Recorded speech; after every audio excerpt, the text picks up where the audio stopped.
By Claire Lissaman, BBC News. Image copyright Greg Funnell, British Heart Foundation. Image caption: Jim Lynsky always has 2 battery packs and spare equipment with him. 50 years ago, renowned surgeon Christiaan Barnard carried out the world's first heart transplant, a technique that today has become routine. Up to 300 people are currently on the UK's transplant list, and many are fitted with mechanical pumps as a bridge to getting a new heart. Called left ventricular assist devices, LVADs, they help circulate blood around the body. But many spend years relying on the battery-powered pump while their wait for a transplant continues. So what is life like for these people? Jim Lynsky, a 22-year-old university student, was fitted with an LVAD in 2015, aged just 19. He is believed to be the youngest person in the country to have one. A week after his birth, Jim and his twin sister Grace contracted meningitis.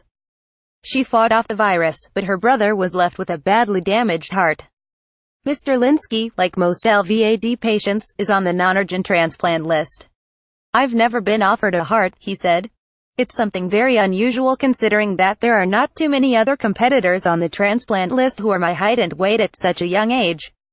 Image copyright Greg Funnell, British Heart Foundation. Image caption: Jim Lynsky and his twin sister Grace, left pictured here with their mother Colette, contracted meningitis as babies. The Sheffield Hallam undergraduate lives an independent lifestyle away from home at university.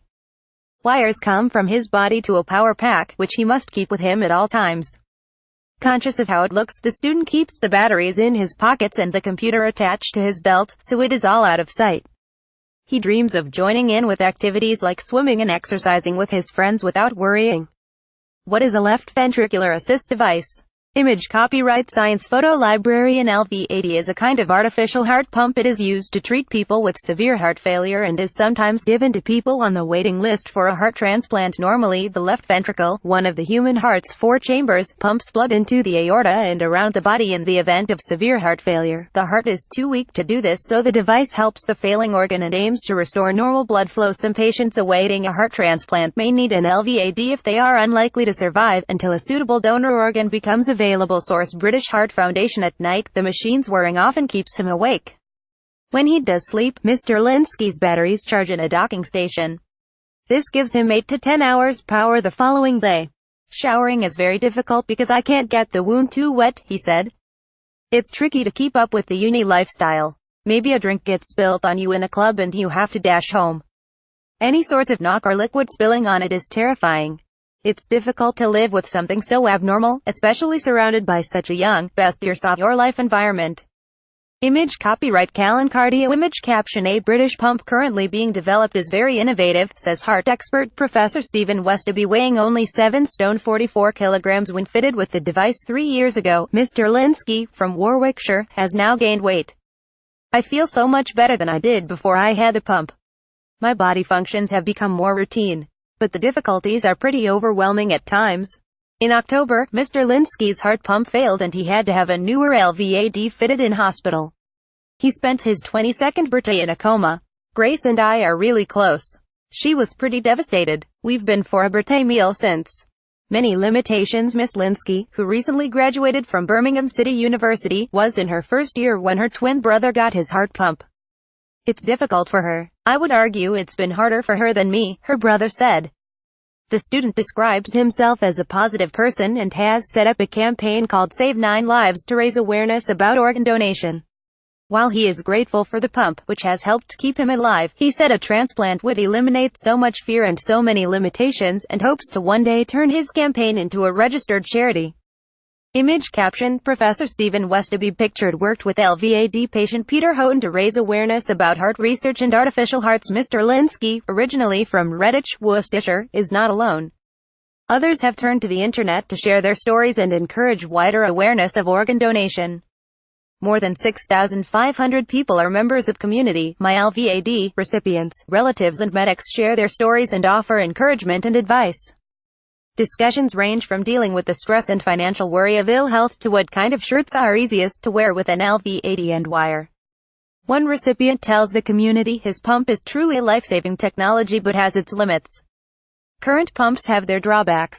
As well as the restrictions of protruding wires and carrying batteries, patients can suffer complications including infections and bleeding. And for some of people, including those deemed too ill for a heart transplant, LVADs are permanent, a so-called destination therapy.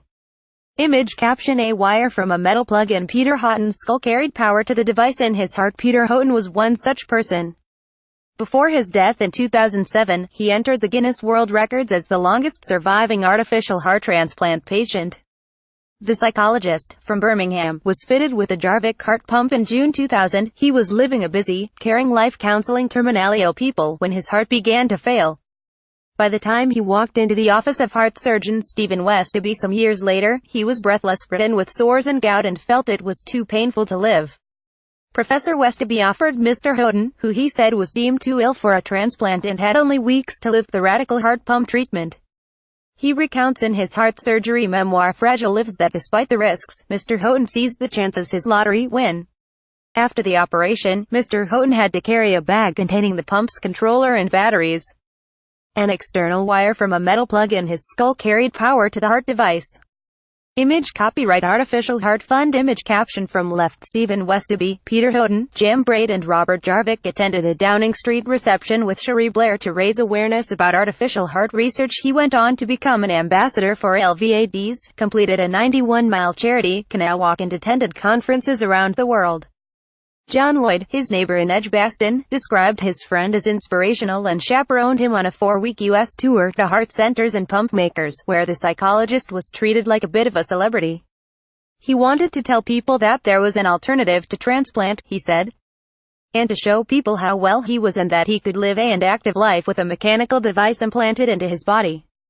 Image caption: Peter Houghton was fitted with a device like this, called a Jarvik 2000. Mr. Houghton, who fostered more than 10 children with his wife Diane, called the 7 further years the pump gave him his extra life, and he raised cash and awareness for research, becoming chairman of the Artificial Heart Fund charity. But his main goal had been for the pumps to become a destination therapy, an alternative to transplant, Mr. Lloyd added. Professor Westaby said Mr. Houghton became a great friend and encouraged him to develop a more affordable pump for use in Britain.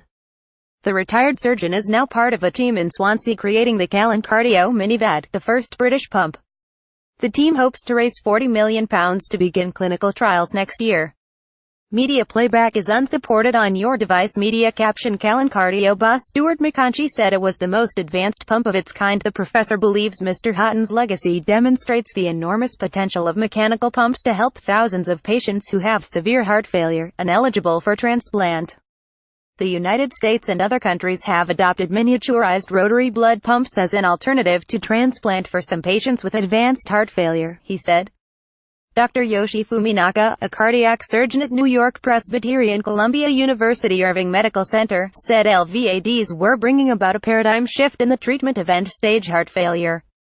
In the past 2 years, the U.S. hospital has doubled the number of devices it implanted, while all over the country, as well as all over the world, the implantation of LVADs is growing rapidly, he said.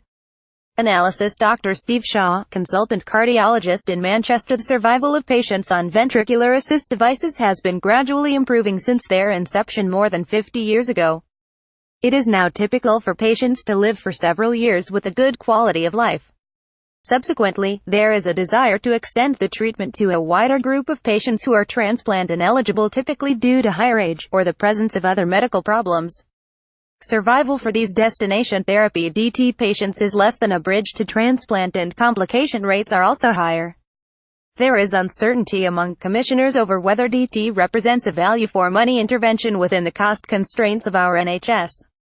Inevitably, however, technology will continue to advance, and my opinion is that these devices will undoubtedly become a genuine alternative to transplant in the future. For Jim Linsky, a transplanted heart would give him a better quality of life. But he will not be on the register for at least the next 6 months. The surgery to fit the latest LVAD means his body must be given time to recover properly. In truth, I would be delighted to stay away from the surgical table for 10 years with this pump and then perhaps consider transplant, he said. If the call did come for a heart transplant one day before then, I would be unlikely to turn down the opportunity.